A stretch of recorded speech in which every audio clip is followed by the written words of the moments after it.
В эфире новости. Я и мои коллеги расскажем вам о самых заметных событиях к этому часу. В студии Василий Радченко и коротко о главном. Более 600 пожарных работают над ликвидацией 12 возгораний на территории региона. В Ленске тем временем спешат завершить работы по благоустройству. А в столице Якутии празднуют Международный день коренных народов. Мероприятия с места событий осветят наши корреспонденты.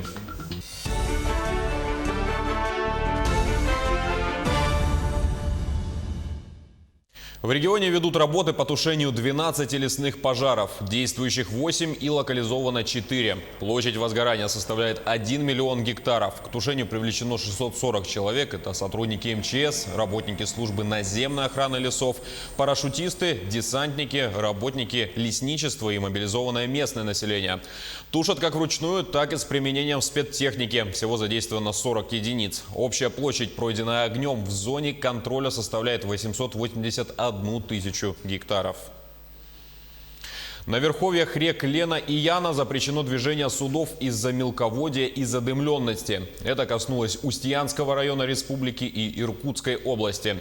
Составы, которые находились в Осетрово, вышли в плановые рейсы. Из-за ограничения видимости суда стоят в районе поселка Алексеевск Иркутской области. С 6 по 9 августа на реке Яна работала правительственная комиссия, которая разработала план мероприятий по вопросам хода навигации в Устьянском районе. А проблемой Удачного остается мусор. Некоторые горожане, делая ремонт, складируют строительные останки прямо возле подъездов. Надеюсь, что кто-то приедет и уберет все за них.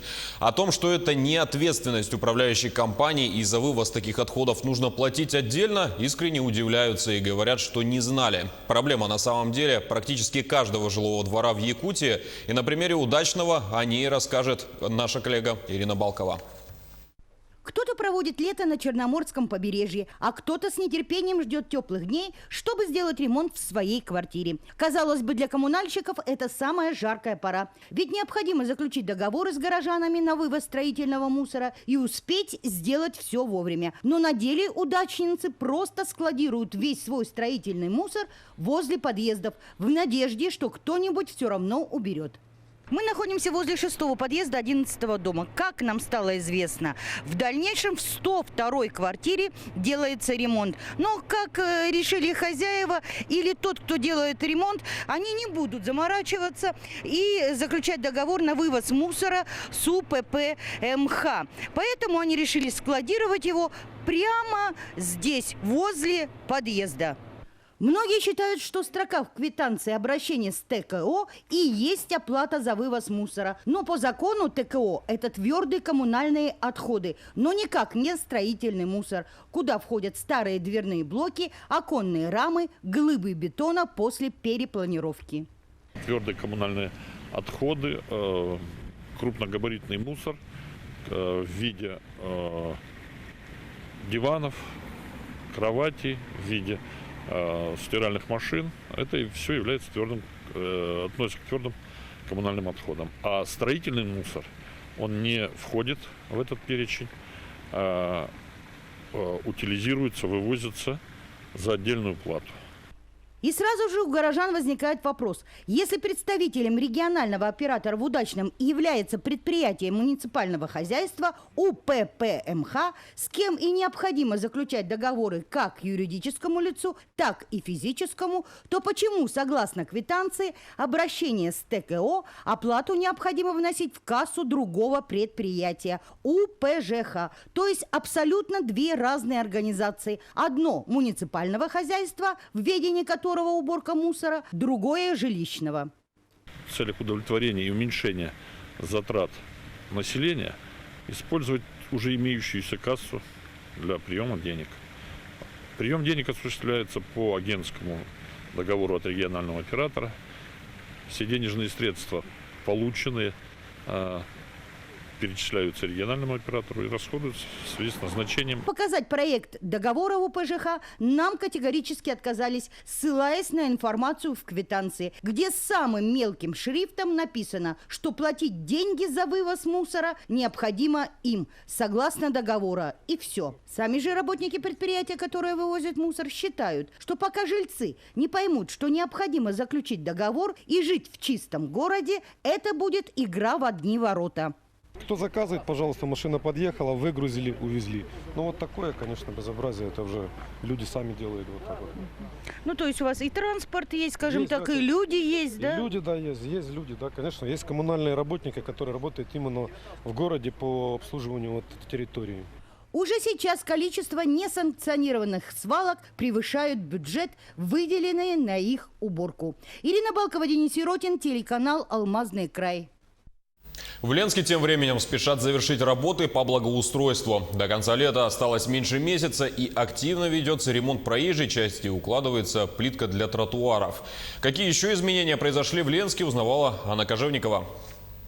Как по взмаху волшебной палочки исчезла непроходимая лужа в районе дома номер 7 по улице Первомайской. Это результат работы по благоустройству городской администрации. После обильных осадков и весной, когда тает снег, пешеходы этот участок тротуара были вынуждены обходить по проезжей части, а жители попадать в свой двор, огибая дом с другой стороны. Очень было неудобно. Мгм. Постоянно, как дождь пройдет, туда все сливается, и пройти невозможно было.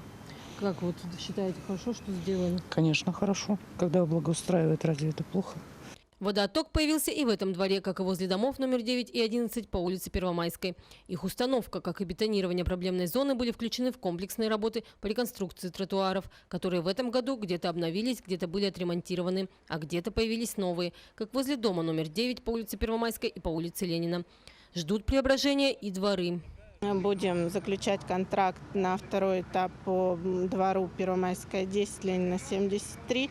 Разрабатываем проект по Первомайской 9, 11, Ленина 56. Все заявки были поданы жителями. В многоквартирных домах люди не знают, что у них нет земли сформированной. Вот, эта работа должна проводиться, потому что передается потом на содержание это все. Управляющая компания должна уже заниматься поддержанием в надлежащем виде нового благоустройства. Жителям необходимо проявлять инициативу, ведь они первые заинтересованы в благоустройстве своих придомовых территорий. Не нужно ленчанам забывать и о местах общего пользования. Например, 22 августа пройдут общественные обсуждения по поводу установки инсталляции в парке. Это главное место отдыха ленчан тоже преобразилось. Уличные тренажеры, ноу-хау последних десятилетий в Ленске стали появляться только с прошлого года. Этим летом противовандальное спортивное оборудование установили в парке. Каждый желающий поддерживать хорошую физическую форму может приходить и заниматься в любое время суток. А скоро тут появится скейт-площадка. Завершился и первый этап реконструкции площади. А в планах у городской администрации совместно с ЕДДС установить видеонаблюдение и оборудовать ее звуковой аппаратурой для проведения праздников. Ленчане заметили, что город на глазах приобретает современный облик. Анна Кожевникова, Виталий Андреев, Ленск. Компания «Медиалогия» опубликовала рейтинг глав регионов Дальневосточного федерального округа. Первую строчку занял глава Якутии Айсен Николаев. В тройку лидеров также вошли губернатор Хабаровского края Сергей Фургал и исполняющий обязанности губернатора Сахалинской области Валерий Лимаренко.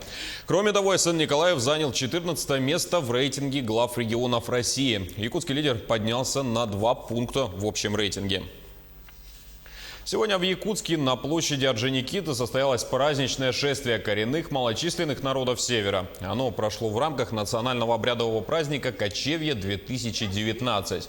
На мероприятие прибыло свыше 500 участников из 21 района республики. Также приехали представители из Амурской, Красноярской и Иркутской областей. Наше Министерство по развитию Арктики и делам народов Севера – уполномоченный орган по вопросам устойчивого развития коренных малочисленных народов Севера. Поэтому мы, конечно же, в целом правительство Республики Саха-Якутия уделяет большое внимание поддержке коренных малочисленных народов. Это связано с их с проблемами сохранения языка родного, культуры коренных народов, традиционной хозяйственной деятельности – это оленеводство, рыболовство, охота. Поэтому очень много вопросов сегодня возникает в вопросах именно традиционного природопользования.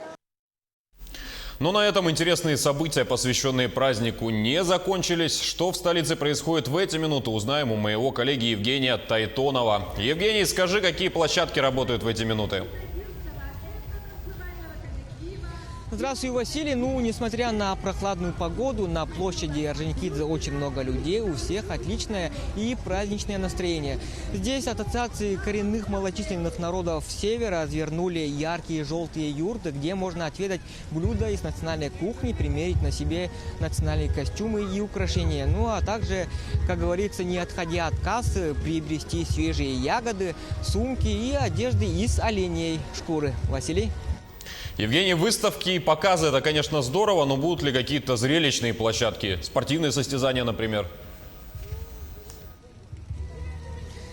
Да, прямо за моей спиной с минуты на минуту начнутся игры народов Севера. Как говорят организаторы, они хотят ознакомить широкую общественность с их национальными видами спорта и постараются охватить около 100 горожан. А сами игры будут ориентированы по большей части на детей, так что юные горожане будут соревноваться по метанию маута, прыжках через специальные детские нарты и постараются удержать на одной руке 1,5-метровую палку. Это национальный вид спорта, так называемое удержание нори, развивающее равновесие.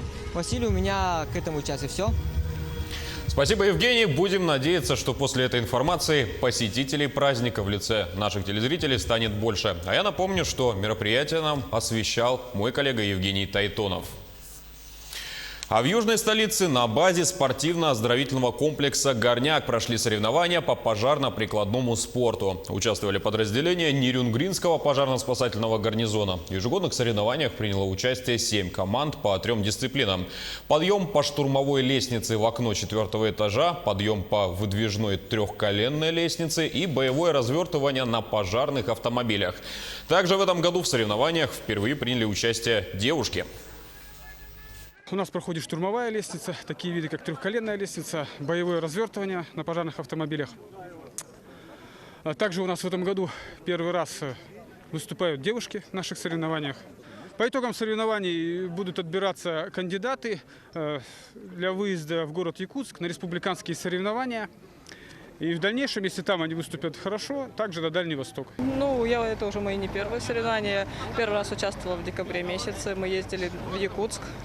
Там я заняла 3-е место и оставалась еще в апреле на соревнованиях. В апреле на соревнованиях среди своего возраста тоже взяла 1-е место, и меня взяли в сборную республики по пожарно-прикладному спорту. Я в июне месяце была в Находке, в городе Находка, там я тоже участвовала в пожарно-прикладном спорте. На этом пока все. До встречи в эфире.